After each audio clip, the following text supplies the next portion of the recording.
This week on the RV podcast. Travel day, I think that's one where I feel like all the accidents are, if they're going to happen, they're going to happen when you're especially trying to get out of a campsite because it's like 10:55 and you're ready to roll and then something happens. Hello, everybody. I'm Mike Wendland. This is my lifelong traveling companion and my bride, Jennifer. Merry Christmas. Happy New Year. Yeah, it's coming, isn't it? It sure is. Hey, in this episode 576 of the RV podcast, we're going to talk to a seasoned RV technician about how to avoid an RV breakdown before it happens.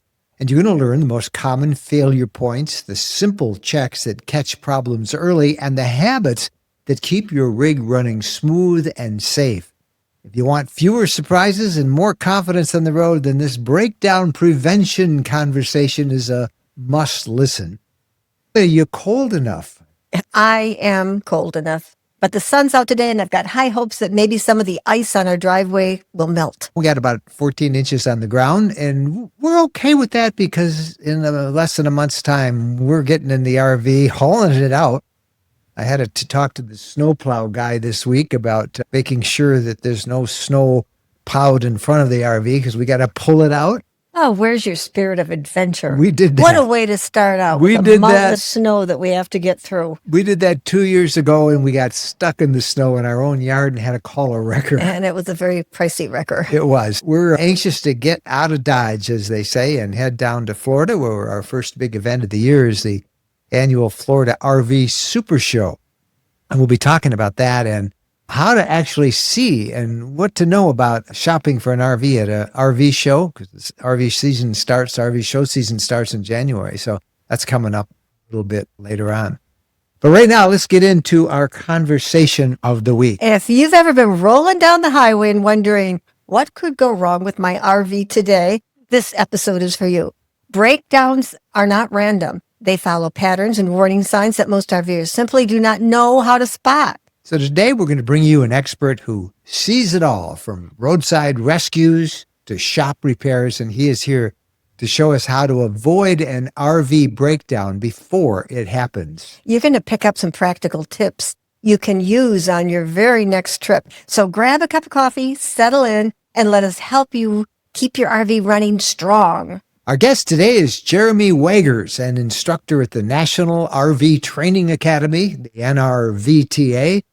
And he's going to go over some of these fears and give us some practical tips. So listen up and welcome Jeremy. What are the things that most tend to break down in RVs? That's kind of, definitely travel day. I think that's one where I feel like all the accidents are, if they're going to happen, they're going to happen when you're especially trying to get out of a campsite because it's like 10:55 and you're ready to roll and then something happens. So I would say probably one of the big things is, tires seem to usually have, make sure they're properly inflated, leveling systems, making sure that the legs are clean. I think that's one of the big things, using a silicone spray, a microfiber towel, getting those things definitely clean. So when they go up, no gunk gets into the chambers. Slide systems. I think that's one of the big things too, making sure there's no debris on top of your slide. And then also make sure inside too. I know I have 2 children, so making sure all the toys and all the little things are picked up out of the way so it doesn't hinder the slide's operation. So that's kind of like a little pre-takeoff inspection that you need to do. Yes. Oh yeah, definitely. One thing, my wife and my 2 kids, we always had our checklists on day of moving. One thing we always made sure, my wife took care of everything inside. So her job was making sure all the cabinets were shut. There was nothing, all the different things were put away. The tables were secure. The chairs were secure. Making sure the little lock on the refrigerator, that's a big thing because we, our first time traveling in our 5th wheel that we had, we forgot to put the little lock in the fridge, and our first stop kind of was not a fun experience. We had pickle juice and milk everywhere. So I think that's one of the big things, is making sure you get, your own checklist, if it's just yourself or, you're traveling with friends or family, making sure everyone has their own responsibilities and they go through it. One thing we did is my wife came up with this little popsicle sticks. And what she did is made sure that everyone had their popsicle sticks and they checked it. Once you checked it off, you put it back in the basket. So I always made sure that we had everything checked before we pulled out of the campsite. Was a So huge one. explain that a little bit more. So you have a bunch of popsicle sticks, and are they Yeah, labeled? they all had different things on it. Like mine was the outside. So big thing, one thing I kind of forgot to do my first travel day was making sure that all of my bays were locked up. We literally got 10 minutes down the road, and next thing you know, I had wings where one of my bays with hydraulics lifts on it just started rising up on me, making sure that all of our blocks or chocks are out of the way and they're put into the truck. We're properly connected to the truck, doing the tug test, making sure all my lights, that was a huge thing, making sure brake lights, reverse lights, turn signals, all of those were good. One thing with my truck, it runs through those checks, but still, always trust but verify type thing. That was one of my big travel days, making sure that my awnings were put in all the way, making sure that all the debris was around, leaving the campsite better than what we found. My kids, their big thing was making sure toys were put away, making sure that there was no debris in front of their slide outs. All their toys were picked up, put up, locked up. Like I said, my wife was making sure all the living room, all of our bedroom stuff, especially the shower. That was one of the big things too, making sure the shower doors, if you have the glass ones, they're locked. All of our shampoos and conditioners and all that kind of stuff was put down in the bay of the shower so it wasn't getting rattled around, traveling down some of these bumpy roads that we have throughout the US. So So, making so sure you that we're as safe as possible. explain the popsicle stick thing though, so we can visualize that. Yeah. You get a So handful of them, or what? yeah, How do you? yeah, we'd have a handful, and I always made sure I had a pocket right here, and I always had my popsicle sticks. So I'd pull them out, and it would say, "Make sure all bay doors are locked." So I'd walk around, make sure everything's locked up. When I'm done with that, we always had them on the tailgate. Drop that into the bucket. That I knew that task was done. I didn't have to do it. So then the next one would be making sure all of the chocks are put away for Got the it. tires, all the X chocks, all that. Once that was done, I put that back into the basket. So the kids, they had their little chores. When they were done, they'd come out, drop them in the basket on the back of the tailgate. It took us a little bit longer because, we were doing a lot of walking. But my thing is, the more I walked around that camper, the more I 100% knew I was ready to get back on the road. So we're on the road now. We got the popsicles are all back in the basket, the popsicle sticks. You're driving down the road. What are some of the other issues that could happen on a bumpy road that people need to be aware of and alert for? Yeah, I think one of the big things is when you're traveling down the road, first of all, before you pull out, make sure your tires are properly inflated. Even if you're only sitting for a couple of days, if it's hot and cold, tires can kind of get out of proper PSI, making sure that's a big one.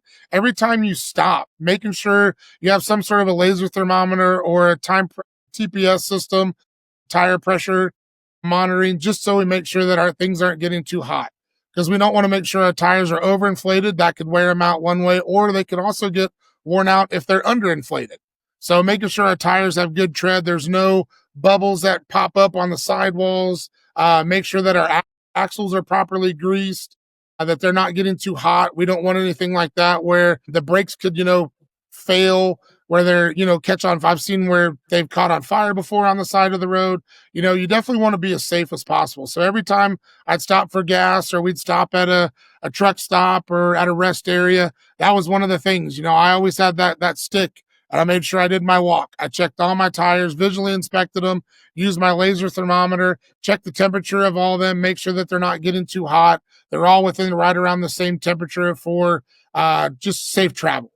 And the laser thermometer you can pick up anywhere, and you just point that at the tire and it'll tell you how hot it is. Yeah, Yep. yeah. Harbor Freight, any big box store has them. Lowe's, Home Depot, Menards, all those places have them for right around $20-$30. And of course, if you have a TPMS system and your tire pressure monitoring system, that's going to tell you the temperature there as well. Yeah. They'll definitely start beeping at you saying, "Hey, something's going wrong with your back left tire.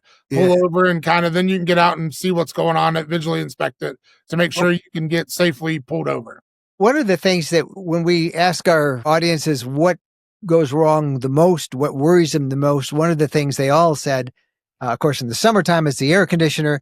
But this time of year, everybody's talking about my heater's not working. The fan's blowing cold air. Is there any kind of preventive maintenance we need to do, or what we should be alert for? How can we ameliorate those problems? So let's start out with the air conditioner. I mean, definitely maintenance. That's one of the big things. Properly getting your coils clean, your evaporator, your condenser coils, making sure that they're free of debris, dirt, grime, all of that. That's one thing that's gonna really suffocate the air conditioner, not let it prop air. That means going up on the roof. Yep. Got to get up there. So hopefully you're not afraid of heights. Fifth wheels, you're talking almost 14 feet off the ground. So definitely Yep. safety. That's a big thing. When I go up there, I'm a bigger guy. I'm 6'5", about 390 pounds. So I don't use the RV ladder that's attached to the rigs just for safety, because they're limited to right around 250 pounds. So I've got a little giant that I put on there. I use pool noodles. That's a big thing at the top of the ladder, just so I'm not scratching any of the paint, messing any of the ceiling up. Just, it's safer. What I'll do is I'll take my little giant and I'll actually center it. The roof that's the ladder is attached to the RV. I'll put it on, center that in there just for added security. Once I get up there, I'm going to have my coil cleaner. I'm going to have a screwdriver, 9-in-1, 11-in-1 screwdriver, a pair of needle nose pliers, and some foil tape to get up there. Once I get in there, and I use microfiber towels. I think those are the best things. You can get those at the Dollar Tree for like a pack of 5 for like $5 right now. Get up there, get all the servicing done, clean all those coils, make sure that there's no debris. I think a lot of times, especially if your RVs sit even for a week, if squirrels can get in there, mice can get in there, definitely making sure that they're free of debris around, especially around those fans. I think that's a crucial thing for the air conditioners to keep them running smoothly, especially in the heat of the summer. Well, now it's wintertime, of course, and we're talking about heaters and heaters that don't work. Obviously, running out of propane is one cause. Yeah. But what are some of the other things people should And be that aware always happens when it's like 10 o'clock at night, nothing's open. of? Or 3 o'clock in the morning. Yep. Yeah, definitely. One of the big things that I always tell RVers that it's important to test it before it gets cold. And one thing is I always tell them to exercise it. Once every couple of months, turn it on, make sure that you get that ignition from the propane, everything that everything's running smoothly. Because one of the big things is that RVers, especially myself, when I first started out, I thought transition from sticks and bricks life would be same thing as going into an RV. But boy, was I had some eye-opening moments there. The filter, cleaning of that kit, of that blower motor, getting that squirrel cage fan clean. That's one of the big things, because a lot of times, especially like in fifth wheels, you'll see under the steps, there's just a vent. And that's where that furnace gets its airflow from. So summertimes it's not really used a lot. So a lot of that dirt debris, especially I have 2 dogs, so their pet hair gets stuck in there, things along those lines, making sure that those get cleaned out and serviced. Now furnaces are a lot harder to get to sometimes versus your air conditioner. You got to climb up on the roof, take a couple of screws off, pull that shroud off, and then you can get to work getting cleaning. Now the furnace, sometimes you might have to take a back wall if you're in a fifth wheel, or a lot of times they'll have the access panel from the outside. Just make sure everything's clean. And I just say, I would say treat it like a generator. Even if you don't use your generator at all, you want to exercise it, get it to run, let it cycle, let it heat up for a little bit. Make sure that, if there's anything wrong with it, we can get it serviced and get it taken care of before that cold weather hits. All right. Well, Jeremy, despite all of this stuff's going to go wrong, just your last advice, what do we do about when things go wrong? Definitely, I always say do with what you're comfortable. What I mean by that is my background before I became a certified technician and inspector at the NRVTA, I was a restaurant manager. So I knew enough to be dangerous, as they say. But there were some things that I didn't feel comfortable with. And my thing is, if you don't feel comfortable, get someone that does. So, we've got a great tech locator. It's called rvhelp.com. And then that brings up techs throughout the whole US. And it ranks them, lets you know what they specialize in, what if they're certified, all those different attributes that you can find in a good tech to get out and get you back on the road, get you up and running. Give us that address again. rvhelp.com. rvhelp.com. Yeah. Awesome. Well, we will send them also to the National RV Training Academy, and we'll get them to you guys as well. Yeah, no, definitely. Yeah. If you're interested in it, I mean, that's honestly, I can say it's probably one of the best decisions I ever made in my life. definitely I was in my late 30s when, COVID came through and it kind of shut the restaurants down. And I said, let's do something different. And then, I happened to stumble upon a tech tip that we produce here through the school. And next thing you know, I was talking to my wife when she's getting up for work that day, and she's like, "Hey, what's your thoughts on me completely pulling a 180 and going to get trained to be a certified technician and work on RVs?" And she's like, are you sure? She goes, that's something totally unlike me. Cause me, I'm just, I'm going to do the normal 9 to 5 daily grind, all that. But, it's honestly one of the best decisions I've made. And, we also offer courses too that you don't have to be a certified tech if you don't want to. We offer a fundamentals class that's just 5 days long. You come in, you learn from our lead instructor, Todd Henson, and he teaches you the basics. You learn basic electrical, volts, amps, ohms, continuity. You get to do different labs every day where we home in on air conditioning, water heaters, furnaces, things like we've talked about today during the show. And you kind of get, kind of introduced to all of that. So I think that's a great thing too. And if you can't make it to Athens, Texas, which I get it, I'm from Cincinnati, Ohio. So it's not a hop, skip, and a jump for me. We do a online course too, to where you can go ahead and get a class sent to you and you can do it at your own pace. That's awesome. Well, we'll put links to all of that stuff. Awesome. And we'll be out there this coming summer. We'll look forward to seeing you in person. If we don't get you back on the podcast before then. Yeah, Jeremy, definitely. thank you much. Yeah, it's a pleasure, Mike. Thanks so much for your time. Have a great day. Always a wealth of information from our friends at the National RV Training Academy. They know what they're talking about there. Right now, we want to talk to you about RV overnights. You ever get tired of expensive campgrounds, crowded RV parks, and the whole reservation game trying to get reservations for a trip? What if we tell you there's a way to discover amazing overnight stays across the U.S. and Canada for just $49 a year? RV Overnights connects you with incredible hosts at farms, wineries, breweries, and unique roadside attractions that welcome RVers with open arms. These aren't just parking spots. They're experiences. Many locations offer electric and water hookups, and you can often stay for multiple days. Picture yourself waking up in a vineyard in Napa, or parking beside a working farm in Montana, or discovering that quirky roadside museum you never knew existed. These are real small business owners who genuinely love meeting fellow travelers and sharing their slice of America. We've been using RV overnights this summer and have just been delighted with the places we've stayed, like a bison ranch where we got up close and personal with some bison and had a beautiful bison pasture to camp in. Planning your adventure with RV Overnight's incredibly easy. They have a great app and desktop website. You search for your route, book your stays, hit the road. And here's the best part. Our listeners get an exclusive 40% off their annual membership. Just use promo code RVLDEAL when you sign up. Don't miss out on this game-changing way to travel. Head to rvlifestyle.com/RVOvernights right now. And remember, use promo code RVLDEAL to save 40%. That's rvlifestyle.com/RVOvernights. Right now, time for the RV news of the week. And we've got a heads up for you on what could be a big issue at our national parks in 2026. Longer lines to enter the national parks. Beginning January 1st, all visitors age 16 and up with annual passes will be asked to present a U.S. government-issued photo ID at the entrance to determine if they qualify for the U.S. resident price or not. We told you last week that U.S. residents will now pay less than foreign visitors, and on free days, U.S. residents can enter for free, but foreign ones cannot. Again, something that must be proven with a valid ID.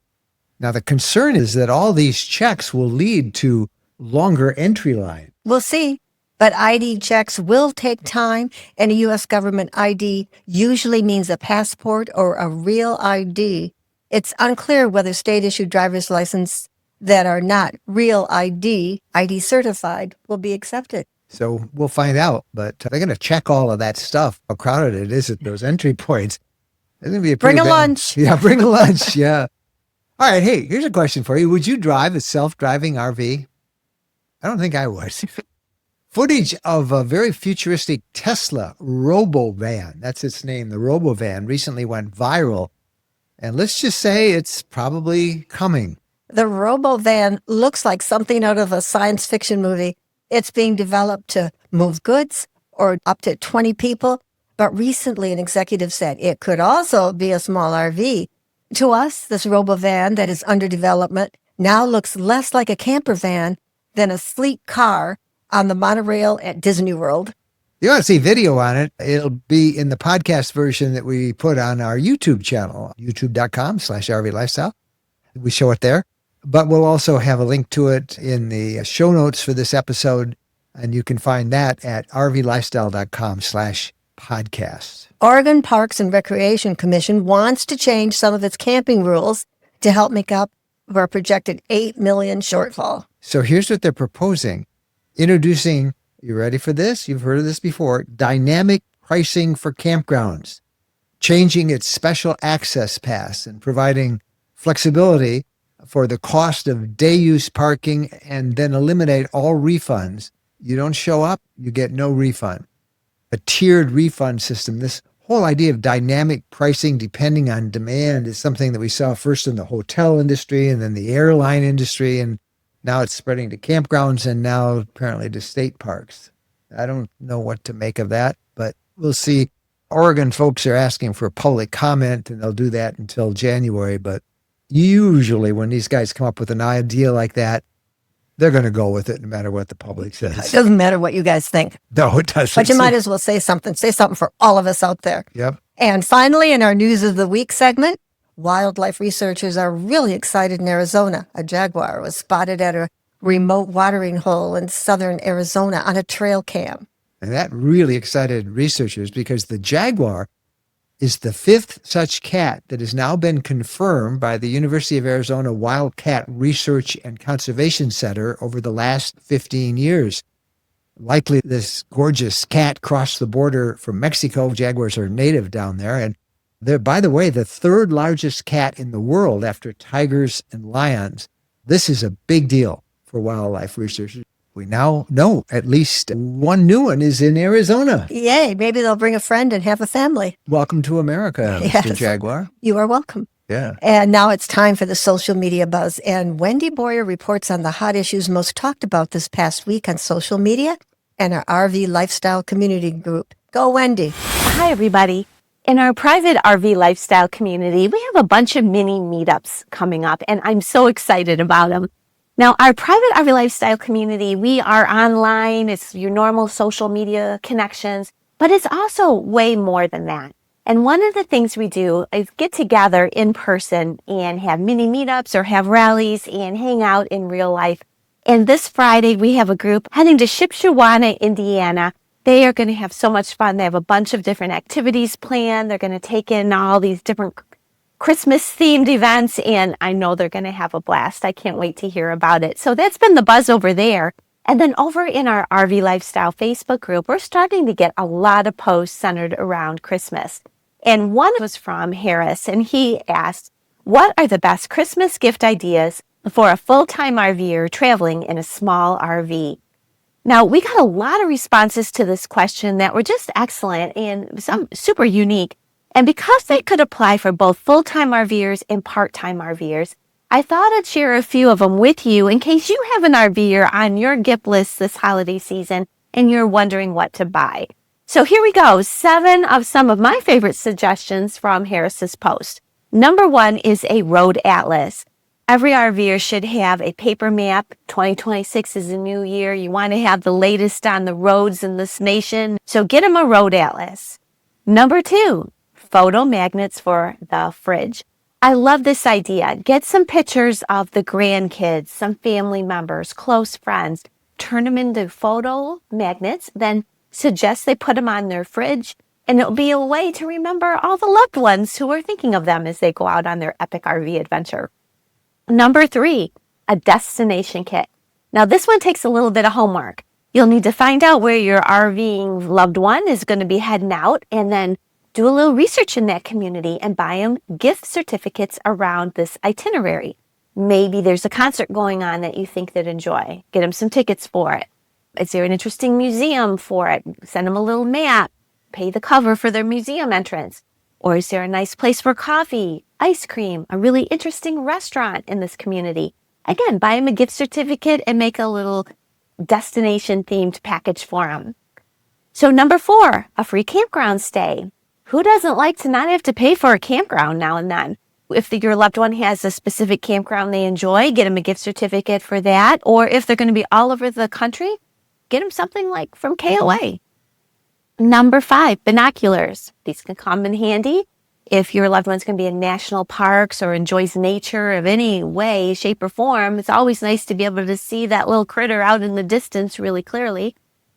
Number 6, this one was very creative. It's called a dishwashing holiday. So what is a dishwashing holiday in a small RV? This is a gift of paper plates, paper bowl, paper cups. Wrap it all together pretty and call it a dishwashing holiday, because chances are that small RV does not have a dishwasher, and who wouldn't like a dishwashing holiday? And then number 7 was the most popular gift suggestion, and that is a gift card for gasoline. Because let's face it, gasoline is pretty darn expensive, or diesel if you're, of course, driving diesel. So get them a fuel gift card. That way they can take it with them and use it on the road. So there you go, 7 different gift ideas for that RVer on your shopping list. I hope it helps one of you. And that's it for me. I'm Wendy Boyer, and I'll see you either in our private RV lifestyle community or Facebook group. All right. Love the social media buzz. It's so fun. You just get excited about the whole RV lifestyle, just reading all the posts on our community and in our Facebook group. I'm ready for 2026, aren't you? Yeah. The new year is coming. It's coming up fast. So if you are still on the fence about RV warranty protection, it's decision time, because right now, likely your last chance to qualify for 2025 pricing. Parts and labor costs, they just keep going up. So instead of crossing your fingers that your fridge or your AC won't quit on you, let Wholesale Warranties handle the repair bills, powertrain, electrical systems, appliances, and more. Don't get stuck paying out-of-pocket costs in 2026. And here's an important reminder. Your RV ages up and not another model year on January 1st. Securing protection now means your rig is still eligible for the best coverage, and you can lock it in at a lower possible rate. If you want to see what coverage would cost for your specific motorhome, trailer, or pop-up, just go to wholesalewarranties.com/RV lifestyle. You can get a free, personalized warranty quote. Again, it costs you nothing. Guarantee you'll save money over what you get quoted at the dealers for that. Again, wholesalewarranties.com/RV lifestyle. Pay less in 2025 to cover more in 2026. Time now for the RV question of the week. And this question comes from Richard and Allison. We're going to the Tampa RV show and wonder what to expect. We're shopping for a new RV, but we don't want to be high pressured and wonder if the prices at a show like that are really worth it. RV shows can be a great place to go. They are for research and for comparison shopping, but they're definitely a mixed bag when it comes to pressure and pricing. Here's what you'll likely encounter at the Tampa RV show, which, by the way, is officially known as the Florida RV Super Show. You'll see tons of RVs in one place, as many as 1,500. So wear comfortable shoes, which make comparing floor plans, features, and brands incredibly efficient. It's perfect for narrowing down what you actually want. You might even find something you didn't know that you wanted. You could walk through dozens of units in a few hours, something that would take weeks visiting individual dealerships. Plus, you'll find seminars and vendors that can answer technical questions. Now, the RVs at the show are for sale. RV manufacturers send their brand new models so they can show them off and get an idea how the public's responding. Now, all the selling, though, is done through dealers at the show. And the dealers will often bring in their own models from their display lot. The salespeople are from the dealers, though usually there are manufacturing representatives on the scene too. But yes, there will be lots of salespeople. Some are genuinely helpful and low-key. Others are more aggressive. In fact, sometimes dealers actually hire freelance salespeople to supplement their own staff. They got to keep somebody back at the dealership while the show's on. So they'll get people who no longer are selling RVs, or maybe they're sold something else, and they'll train them as best they can in a day or two. And So maybe they sell used cars? yeah, they might. They might. But the key for you as a shopper is in setting boundaries. This is true whenever you're shopping for an RV. You have to tell these folks up front, and this is the words you should use. We're in research mode today, not buying. Now watch what happens. Some of these salespeople, you'll say that and they'll say, okay, there they are, go take a look. And others will help you. But you're not obligated to give your contact info, give us your name and all that stuff if you don't want follow-ups, because you will get follow-ups if you walk away. And if somebody's too pushy, just move on. There are plenty of other rigs to see. Now, about these show specials. Here's the reality. Show prices aren't automatically better. Sometimes they are competitive, especially on leftover inventories dealers want to move. And that's the thing. A lot of that inventory, they may be new RVs, meaning they're unsold, but they're last year's models. Sometimes a couple of years back. If the dealers have had it sitting on their lot for a while, they'll bring it. The real question isn't whether it's a show deal, it's whether it's a good deal compared to what you'd negotiate elsewhere. So before the show, do some homework. Know the MSRPs and typical selling prices for models you're interested in. Check RV Trader and dealer websites to see what similar units are actually selling for. And that way, when somebody says, show special, you'll know if it's genuinely good or just average with a bow on it. Here's our advice. Treat your trip to an RV show as education. Take photos, grab brochures. If you got a small little tape measure, take that so you know the distances and stuff. Note what you like and you don't like. Don't buy on impulse. No matter how good the today-only deal sounds, the right RV is still going to be available after you've had time to think and research. Another thing they always do is they put sold on these tickets. Mhm. Well, it might be, if it's from the dealer lot, that might be the only one they have of that. So it's gone. But often they'll put those on as just to say, oh, we can get you another one. We've got one at the factory on the way. Just be wise to the sales tactics. And the Florida RV Super Show in Tampa is not the only show.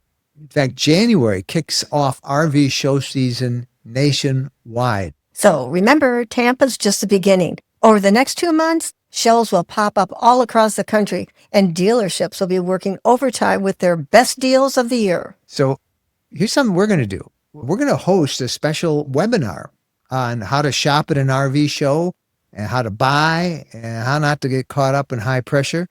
We're going to do that on New Year's Day evening at 7 o'clock at rvcommunity.com.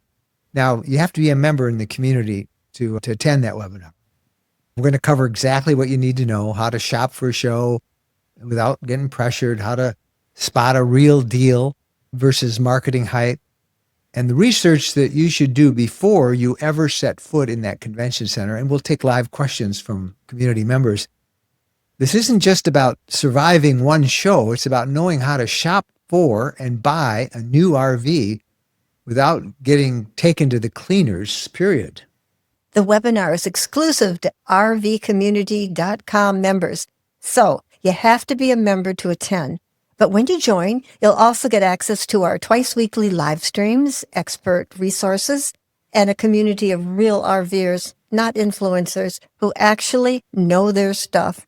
And there are no ads on the community, just real information from real RVers. If you want to know what you're doing before you walk into that circus that can be an RV show, join rvcommunity.com, catch that webinar. It's New Year's Day, 7 p.m. Eastern time.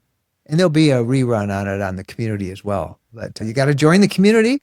But once you become a community member, you'll have access all the rest of the year to so much more after the webinar is over. Check it out, rvcommunity.com. That's the podcast this week.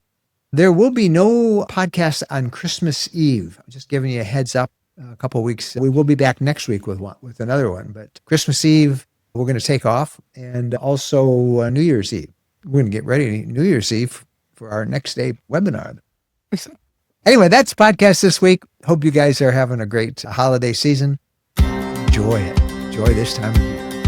Happy trails.